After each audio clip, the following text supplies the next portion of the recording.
Assalamualaikum warahmatullahi wabarakatuh.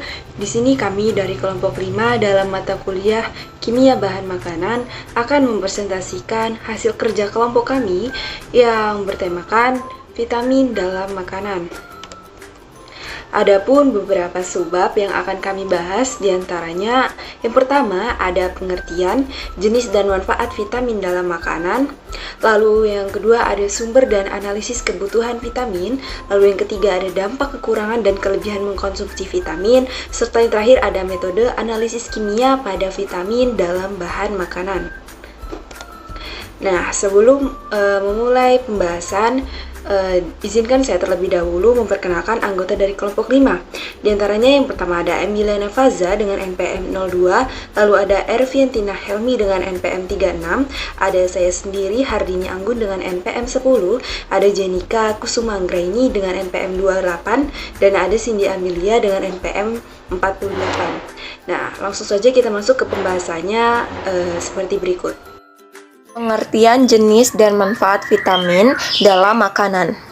Vitamin merupakan nutrien organik yang dibutuhkan dalam jumlah kecil untuk berbagai fungsi biokimiawi dan yang umumnya tidak disintesis oleh tubuh sehingga harus dipasok dari makanan. Ada 13 vitamin yang diketahui memiliki fungsi penting bagi tubuh. Berikut ini adalah ke-13 vitamin beserta manfaatnya. Yang pertama ada vitamin A. Vitamin A berfungsi untuk menjaga kesehatan mata. Vitamin ini membantu mata untuk melihat dalam cahaya yang redup dan membedakan warna benda. Selain itu, vitamin A juga berperan dalam menjaga kesehatan kulit dan membantu sistem imun melawan infeksi. Kekurangan vitamin A dapat menyebabkan penyakit rabun senja yang membuat penderitanya sulit untuk melihat ketika malam hari atau dalam cahaya yang redup. Selain itu, kekurangan vitamin A juga bisa menyebabkan keratomalacia, yaitu kekeringan pada kornea mata. Selanjutnya ada vitamin B. Vitamin B ini dibagi menjadi 8 jenis ya dengan fungsinya yang berbeda-beda. Yang pertama ada vitamin B1 yang berfungsi untuk membantu tubuh mengubah makanan menjadi energi serta menjaga kesehatan kulit. Selanjutnya ada vitamin B2 yang berfungsi untuk membantu tubuh menghasilkan energi dari makanan serta membantu sel tubuh membakar lemak dan menjaga kesehatan kulit. Selanjutnya ada vitamin B3 yang berfungsi untuk membantu sel-sel tubuh mengubah makanan menjadi energi serta menjaga kesehatan kulit.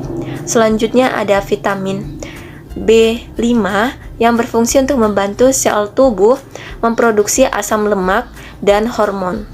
Lalu ada vitamin B6 yang berfungsi untuk membantu tubuh dalam menggunakan dan memproses cadangan gula menjadi energi serta membantu produksi sel darah merah.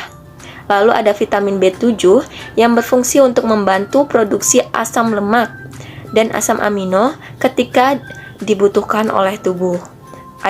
Selanjutnya ada vitamin B9 yang berperan penting dalam proses pembelahan sel, terutama pada ibu hamil, sehingga dapat meminimalisir resiko terjadinya kelainan bawaan pada janin. Selanjutnya ada vitamin B12 yang berfungsi untuk membantu pembentukan sel darah merah serta memelihara fungsi saraf. Kekurangan dari vitamin B ini dapat menyebabkan terganggunya berbagai proses metabolisme. Selain itu, penyakit yang dapat timbul karena kekurangan vitamin B yaitu seperti beriberi, dermatitis, diare, dan anemia. Lalu selanjutnya ada vitamin C. Vitamin C ini dibutuhkan oleh tubuh untuk memproduksi kolagen. Kolagen sendiri merupakan salah satu protein yang berperan dalam menjaga kekenyalan kulit, membantu penyembuhan luka, serta memperkuat pembuluh darah. Selain itu, vitamin C juga berperan dalam memproduksi norepinefrin atau serotonin, yaitu zat kimia otak yang membantu untuk mengirim sinyal antar saraf.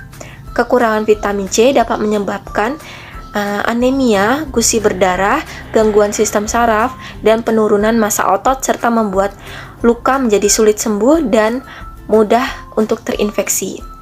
Selanjutnya ada vitamin D. Vitamin D ini berfungsi untuk penyerapan kalsium guna pertumbuhan tulang, terutama pada anak-anak. Selain itu, vitamin ini juga membantu sistem imun dalam melawan infeksi. Kekurangan vitamin D dapat menyebabkan mengalami pelunakan tulang atau osteomalacia, rakitis, dan rentan terkena infeksi. Selanjutnya ada vitamin E. Vitamin E adalah antioksidan yang dibutuhkan oleh tubuh untuk melindungi sel-sel dan dari kerusakan. Selain itu, vitamin E juga memiliki fungsi untuk memperkuat sistem kekebalan tubuh, membantu pembentukan sel darah merah, dan memperlambat penuaan, serta mengurangi resiko penyakit katarak dan radang sendi. Meski jarang terjadi, kekurangan vitamin E ini dapat menyebabkan anemia hemolitik. Lalu ada vitamin K. Vitamin K ini merupakan vitamin yang berperan penting dalam proses pembekuan darah dan menjaga kekuatan tulang. Kekurangan vitamin K dapat berisiko mengalami pendarahan dan patah tulang. Selanjutnya, takaran vitamin yang dibutuhkan beserta sumber makanan vitaminnya. Yang pertama, vitamin A. Kita membutuhkan vitamin A sekitar 0,5 sampai 0,6 mg per hari. Untuk memenuhinya, maka kita dapat mengkonsumsi hati, minyak ikan, kentang, bayam, telur, dan keju. Lalu vitamin B, kita membutuhkan vitamin B setiap harinya itu berbeda-beda ya. Rinciannya seperti vitamin B1 kita butuh 1,1 sampai 1,5 mg, lalu vitamin B2 1 sampai 1,6 mg, vitamin B3 10 sampai 15 mg, vitamin B5 5 sampai 6 mg, vitamin B6 1,2 sampai 1,7 mg, lalu vitamin B7 0,02 sampai 0,03 mg, lalu vitamin B9 0,4 sampai 0,6 mg, dan vitamin B12 dari 1,8 sampai 2,4 mg. Nah, berbagai macam makanan yang dapat kita konsumsi untuk memenuhi kecukupan dari vitamin B adalah kita bisa mengonsumsi biji-bijian seperti kacang, gandum, dan sereal, lalu nasi merah, susu, dan yogurt, lalu sayuran seperti asparagus dan brokoli, daging, hati, telur, ikan, dan kerang, lalu buah kurma, alpukat, dan pisang. Selanjutnya untuk vitamin C. Kebutuhan vitamin C setiap harinya itu 50 sampai 90 mg. Untuk memenuhinya, maka kita dapat mengkonsumsi buah dan sayur yang mengandung vitamin C seperti jeruk, kentang, tomat, brokoli, bayam, dan stroberi. Lalu untuk vitamin D, kita membutuhkan vitamin D sebanyak 15 sampai 20 mikrogram setiap harinya. Vitamin D ini dapat diproduksi oleh kulit yang ketika terpapar oleh sinar matahari. Namun, kita dapat memperoleh asupan vitamin D ini dari makanan dengan cara mengonsumsi minyak ikan, telur, jamur, dan hati sapi. Selanjutnya ada vitamin E. Vitamin E dibutuhkan oleh tubuh itu sekitar 11 sampai 15 mikrogram per hari. Nah, untuk memenuhinya maka kita dapat mengkonsumsi sumber vitamin E seperti buah kiwi, alpukat, telur, susu, dan kacang-kacangan. Selanjutnya vitamin K. Kita membutuhkan vitamin K sebanyak 35 sampai 65 mikrogram setiap harinya. Vitamin ini dihasilkan oleh bakteri Escherichia coli yang terdapat di dalam usus. Meski demikian, maka kita dapat memakan sayuran berdaun hijau, alpukat, dan kiwi untuk memenuhi asupan vitamin K. Baik, selanjutnya saya akan menjelaskan mengenai sumber dan analisis kebutuhan vitamin. Di sini terdapat tabel yang berisikan jenis vitamin, sumbernya, dan juga manfaatnya. Yang pertama itu adalah vitamin A atau retinol. Sumber itu dapat diperoleh dari produk yang mengandung susu, minyak ikan, hati, sayuran berwarna hijau gelap dan kuning, dan juga buah-buahan seperti hati sapi, udang, ubi jalar, wortel, mentega, mangga, labu, bayam, telur, dan brokoli. Nah, manfaat dari vitamin A ini adalah memperkuat sistem kekebalan tubuh, membantu pertumbuhan tubuh anak, menjaga kesehatan kulit, menjaga kesehatan mata, menjaga kesehatan tulang dan gigi, dan juga menjaga kesehatan pernafasan dan saluran usus. Lalu vitamin yang kedua itu adalah vitamin B1 atau tiamin.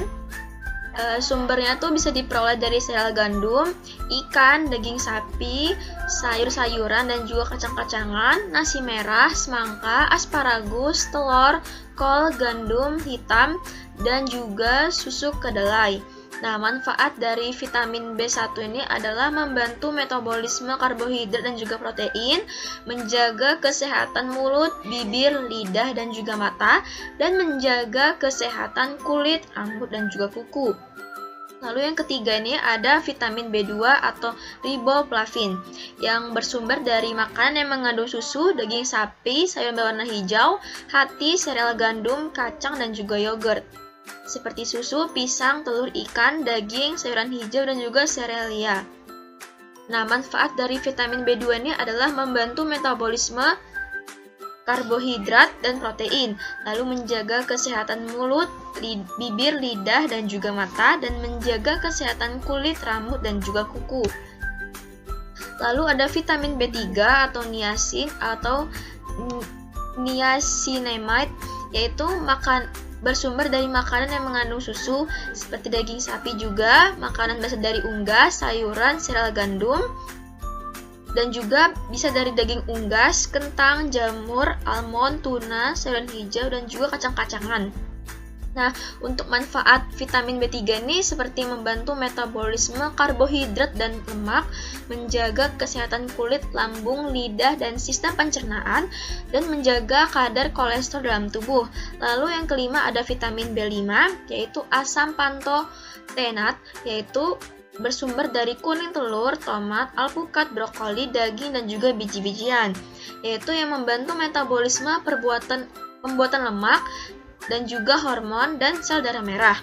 Lalu ada vitamin B6, pyridoxine, yang bersumber dari makanan yang mengandung susu, daging sapi, sereal gandum, sayuran berdaun hijau, ikan, dan juga wortel, kentang, buncis, dan ikan dan lainnya. Nah, manfaat dari vitamin B6 ini adalah membantu metabolisme protein, membantu produksi sel darah merah, hormon, enzim, dan juga antibodi, dan juga membantu kerja saraf. Lalu ada vitamin B7 atau biotin yang dapat diperoleh dari kacang kedelai, bayam, ubi jalar, dan juga ikan. Nah, manfaatnya itu adalah membantu produksi keratin pada kulit, rambut, dan kuku, serta membantu metabolisme. Untuk ragam vitamin yang ke-8 itu ada vitamin B9 atau disebut dengan folat. Ini biasanya terdapat pada kedelai dan jeroan sapi. Manfaatnya itu dapat membantu metabolisme materi genetika, DNA, dan RNA, kesehatan rambut dan kulit. Yang ke-9 ada vitamin B12, yaitu kobalamin. Ini biasanya pada makanan yang mengandung susu, ikan, telur, hati, kerang, daging unggas. Manfaatnya itu untuk membantu pembentukan sel darah merah, menjaga kesehatan sistem saraf, meningkatkan nafsu makan, dan membantu dalam proses metabolisme protein. Yang ke-10 ada vitamin C, biasanya pada buah sitrus seperti jeruk mandarin, anggur, lemon, stroberi, kiwi, tomat, sayur berdaun hijau, dan paprika hijau. Nah, ini gunanya untuk membantu sintesis kolagen dalam pembentukan sel, gusi, gigi, pembuluh darah, dan tulang, membantu penyembuhan setelah operasi dan sakit, membantu penyerapan kalsium dan zat besi, dan yang terakhir itu adalah menjaga kekebalan tubuh. Yang ke-11 ada vitamin D atau disebut dengan kalsiferol. Ini biasanya terdapat pada kuning telur, minyak ikan kod, kemudian ada ikan, kulit manusia akan menghasilkan vitamin D ketika terpapar sinar matahari langsung. Fungsinya itu untuk membantu metabolisme kalsium dan fosfor, untuk menjaga kesehatan gigi, tulang, dan otak, serta menjaga kalsium dalam darah.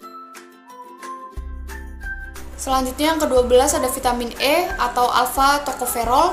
Ini biasanya terdapat pada sayur berdaun hijau, kacang-kacangan, kuning telur, kiwi, biji bunga matahari.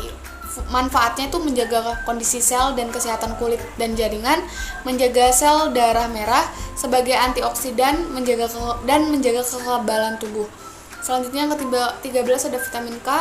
Ini biasanya pada sayur berdaun hijau, kacang kedelai, labu, paterseli. Kemudian biasanya tubuh manusia dapat memproduksi vitamin K dengan bantuan bakteri di usus besar. Manfaatnya itu membantu pembekuan darah ketika terjadi luka, mencegah terjadinya pendarahan parah, dan menjaga kesehatan liver atau hati. Nah, pembahasan berikutnya ialah terkait dengan dampak kekurangan dan kelebihan dalam konsumsi vitamin. Seperti yang kita ketahui, apabila kita terlalu berlebih saat mengkonsumsi sesuatu dan kekurangan itu juga tidak baik bagi tubuh kita. Nah, untuk pembahasan yang pertama, vitamin A. Bahaya kekurangannya antara lain rentan terhadap penyakit-penyakit infeksi, gangguan penglihatan, kekeringan pada selaput dan kornea mata, serta pecahnya biji mata dan kekeringan pada kulit tubuh.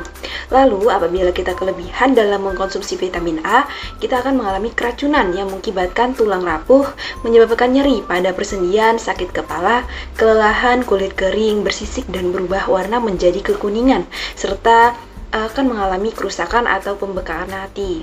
Nah, lalu selanjutnya ialah vitamin B. Jika kita kekurangan vitamin B, kita akan rentan terserang beri-beri dan mengalami penurunan daya tahan tubuh.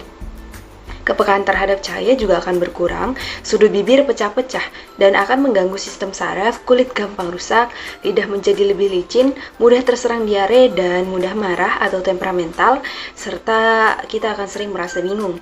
Lalu, jika kita mengkonsumsi vitamin B kompleks secara berlebih, itu akan dibuang keluar tubuh bersama urin. Nah, jika terjadi kesalahan prosedur hingga tidak bisa dibuang, kemungkinan akan terjadi gagal ginjal. Selanjutnya, jika kita kekurangan mengkonsumsi vitamin C, kita akan mudah mengalami sakit pada mulut, yakni antaranya sariawan. Lalu kita akan juga mengalami sakit perut, kulit cenderung kasar, gusi tidak sehat, hingga gigi mudah goyah dan tanggal, menyebabkan rawan pendarahan di bawah kulit, sekitar mata dan gusi, cepat lelah, otot lemah, mudah mengalami depresi dan gampang terkena anemia perminisosa dengan gejala-gejala kelelahan, sakit kepala, dan lekas marah.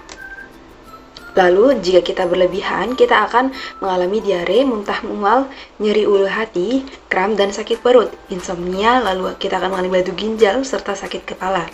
Pada ibu hamil, mengkonsumsi suplemen vitamin C terlalu banyak juga bisa menyebabkan sakit perut dan meningkatkan risiko mengalami persalinan prematur. Lalu, pada vitamin D, jika kita kekurangan mengkonsumsi vitamin ini, pertumbuhan kita akan lambat, tungkai bengkok, muncul tonjolan pada perut, dan pembentukan gigi yang tidak teratur atau salah. Lalu selanjutnya, jika kelebihan dalam mengkonsumsi vitamin D ini bisa menyebabkan mual, muntah, kehilangan nafsu makan, sakit perut, sembelit, diare, hingga gagal ginjal. Namun, ini sangat jarang terjadi. Lalu, jika vitamin E kita kekurangan dalam mengkonsumsinya, maka akan menekan produksi antibodi dan merusak respon kekebalan serta memperlambat perkembangan saraf otot. Jika kita berlebih dalam mengkonsumsi vitamin E, dapat menimbulkan keracunan. Gangguan pada saluran cerna terjadi bila memakan lebih dari 600 mg dalam sehari. Dosis tinggi juga bisa meningkatkan efek obat antikoagulan. Selanjutnya, jika kekurangan mengkonsumsi vitamin K, akan mengalami penyakit hemoragik pada bayi baru lahir. Ini disebabkan karena pasien tidak meneruskan vitamin K secara efisien. Lalu vitamin K ini akan tersebar luas dalam jaringan dan digunakan sebagai bahan makanan, dan produksi vitamin K oleh mikroflora intestinal pada hakikatnya menjamin tidak terjadinya defisiensi vitamin K. Lalu, pada vitamin B1, jika kita kekurangan dalam mengkonsumsinya, daya tahan tubuh itu akan berkurang. Penyakit beri-beri, kita akan mengalami kurang nafsu makan, kulit kering, kulit bersisik, dan susah buang air besar. Jika kita kekurangan dalam mengkonsumsi vitamin B2, itu akan mengakibatkan penyakit aribulophavinosis, turunnya daya tahan tubuh, kulit kering, kulit bersisik, mulut kering, dan bibir pecah-pecah. Selanjutnya, niacin atau asam nikotinat atau vitamin B3, jika kita kekurangan mengkonsumsinya akan banyak mengalami penyakit pellagra atau penyakit karena kurang makan. Lalu kita akan mengalami insomnia, mual-mual, badan lemas, otot mudah kram dan kejang. Jika kita kekurangan dalam mengkonsumsi vitamin B5, bisa terkena penyakit parestesia, otot mudah kram, sulit tidur, kulit kering dan bersisik. Jika kekurangan dalam mengkonsumsi vitamin B6 akan mengalami penyakit anemia atau kekurangan darah. Lalu gangguan sistem saraf. Sumber makanan vitamin B6 itu antara lain kita bisa mengkonsumsinya dari daging, pisang, sayur-sayuran, dan kacang-kacangan. Selanjutnya, jika kita kekurangan dalam mengkonsumsi biotin, bahaya kekurangannya diantaranya itu ada depresi, halusinasi, nyeri otot, dan dermatitis. Selanjutnya, jika kita kekurangan dalam konsumsi vitamin B12, kita akan bisa terjangkit penyakit anemia atau kurang darah dan cepat lelah.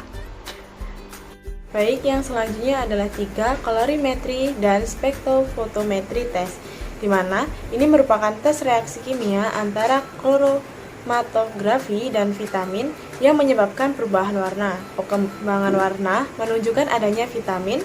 Untuk mengukur, metode ini dapat digunakan yaitu spektrofotometri meter untuk mengukur intensitas warna, di mana intensitas warna sebanding dengan konsentrasi vitamin. Contohnya yaitu digunakan untuk penentuan vitamin C atau asam ascorbat.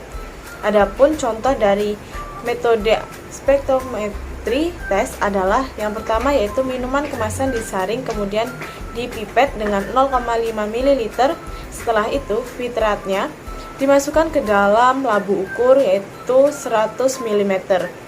Fitratnya ditambahkan aquades sampai tanda batas, kemudian dihomogen. Selanjutnya yaitu diukur serapannya pada panjang gelombang maksimum yaitu 265 nanometer. Diulang sampai 15 kali pengukuran. Adapun contoh yang kedua yaitu contoh dari penerapan metode klorometri atau dengan titrasi iodometri. Vitamin C pada minuman kemasan diterapkan dengan larutan iodium yang sudah distandarisasi, yaitu dengan cara dipipet 10 ml larutan sampel lalu dimasukkan ke dalam Erlenmeyer. Larutan ditambahkan 1,2 ml larutan H2SO4 sebanyak 10%. Kemudian ditambahkan beberapa tetes larutan amilum yaitu sebanyak 1% dan dititrasi dengan larutan I2 standar sampai berwarna biru dan diulang sebanyak 15 kali. 4 yaitu fluorometri assay dan chemiluminescence assay, yaitu di mana vitamin tertentu memiliki kemampuan untuk menghasilkan fluoresensi ketika direaksikan dengan fluoresensi. Fluoresensi ini berbanding lurus dengan konsentrasi vitamin. Dalam tes chemiluminescence digunakan untuk bereaksi dengan vitamin dan dengan disuntikan pada tingkat dikontrol melalui kapiler di mana reaksi kinetik diukur dan diberi pengukuran kuantitatif. Yang kelima yaitu amperometri assay. Beberapa vitamin dapat mengalami oksidasi elektrokimia. Reaksi ini pada menyebabkan elektroda berubah potensial listrik yang berbanding lurus dengan konsentrasi vitamin dalam sampel. Kemudian kerugian utama dari metode amperometri assay ini adalah kurangnya spesifitas dan jarang digunakan, kadang-kadang secara paralel dengan HPLC untuk konfirmasi hasil tertentu. Adapun selanjutnya yaitu metode tidak langsung untuk penentuan vitamin. Yang pertama yaitu metabolit pemuatan uji, di mana metabolit pemuatan uji ini sangat populer di masa lalu. Ini adalah sebuah assay tidak langsung yang menentukan aktivitas vitamin digunakan sebagai kofaktor untuk metabolit tertentu. Yang kedua yaitu hemolysates. Seluruh darah atau RBC disiapkan. Langkahnya yaitu yang pertama, aktivitas enzim di bawah pengaruh langsung dari vitamin bunga diukur. Aktivitas enzim ini dikenal sebagai activity coefficient atau AC. Yang kedua yaitu sejumlah vitamin jenuh tertentu ditambahkan. Kemudian yang ketiga yaitu aktivitas enzim ini diukur kembali dan dibandingkan dengan aktivitas enzim sebelum penambahan. Yang keempat yaitu peningkatan AC atau activity coefficient menunjukkan kekurangan vitamin. Dalam kasus ini, vitamin normal atau bahkan vitamin jenuh, AC tidak akan berubah. Kemudian yang kelima, misalnya yaitu kegiatan transkolase diukur untuk mengevaluasi tingkat vitamin, glutamine reduktase diukur untuk mengevaluasi riboflamin, status dan aspartame atau AST. Aktivitas diukur untuk analisis vitamin B6. Uji fragilatas eritrosit digunakan khusus untuk penilaian tingkat vitamin E. Vitamin ini bertanggung jawab untuk stabilitas membran RBC. Adapun langkah-langkah yang terlibat dalam uji fragilatas eritrosit adalah yang pertama, sampel pasien dibagi menjadi 2 alikoid. Kedua, sel darah merah dalam 1 alikoid dicuci dengan 2% H2O2 atau membran racun radikal bebas. Sedangkan sel darah merah dari 2 alikoid dicuci dengan DST H2O. Yang ketiga yaitu setelah 3 jam diinkubasi, hemoglobin diukur di kedua alikoid.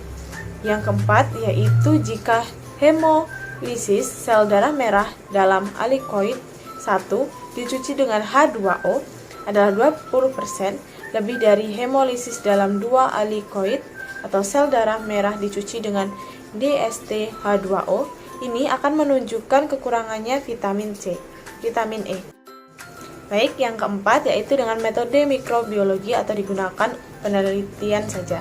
Beberapa mikroorganisme misalnya Lactobacillus casei dan Lactobacillus plantoides tergantung pada vitamin tertentu untuk pertumbuhannya. Mikroorganisme ini tumbuh dalam kaldu atau kultur agar yang mengandung sampel dengan konsentrasi yang tidak diketahui dari vitamin. Sebuah kontrol negatif yang tidak memiliki vitamin sama sekali juga digunakan.